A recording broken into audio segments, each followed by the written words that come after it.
nouveaux auditeurs. Avant de poursuivre cette discussion, je vous propose qu'on écoute ensemble le Mondoblog Audio qui donne chaque semaine à entendre les blogueuses et blogueurs francophones de RFI. Il va être question de podcast, là encore, avec le béninois Fumilayo Asanvi. Fumi fait du podcast et pour ceux d'entre vous qui ne sont pas encore familiers avec le principe, il a écrit une liste des raisons pour lesquelles vous devriez vous y mettre là tout de suite. J'adore écouter des podcasts. Pour moi, le podcast est tout simplement un ami qui vous veut du bien. Enchanté.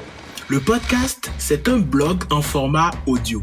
On peut les écouter en ligne ou les télécharger quand on veut. Voici quelques bonnes raisons pour écouter d'urgence des podcasts. D'abord, le podcast, c'est bon pour la santé. Eh oui, il n'y a pas que les écrans dans la vie.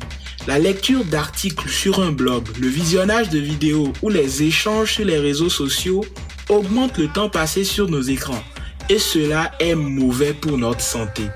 L'avantage des podcasts, c'est qu'ils peuvent être écoutés partout, à tout moment et surtout en faisant autre chose. À la différence des autres médias, quand on écoute un podcast, on peut être actif et ça change tout. Un téléphone, des écouteurs, c'est tout ce dont vous avez besoin. Ensuite, le podcast vous fait faire des économies. Le coût des données mobiles de connexion étant de plus en plus élevé, la possibilité de s'instruire ou de se distraire via Internet est de plus en plus restreinte.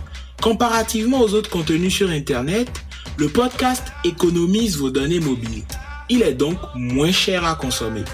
Regarder un tuto de 3 minutes sur YouTube vous fait consommer plus de data qu'écouter un podcast de la même durée. Alors, voilà la solution. Podcast. Aussi, écouter un podcast vous permettra d'optimiser votre concentration. De plus en plus d'internautes se plaignent de la longueur des articles ou des vidéos. En fait, on est très vite déconcentré. Mais avec le podcast, c'est très différent. On reste attentif. On apprend à mieux écouter. Et pour terminer, sachez qu'il existe une multitude de podcasts à la variété de contenus infinis. Information ou divertissement, il existe forcément un podcast pour vous. Alors, qu'attendez-vous pour commencer à écouter ou à télécharger vos premiers podcasts? mondoblog.org. C'était Fumilayo Asanvi, mondoblogueur béninois, qui nous donnait quelques bonnes raisons de nous mettre d'urgence tous au podcast.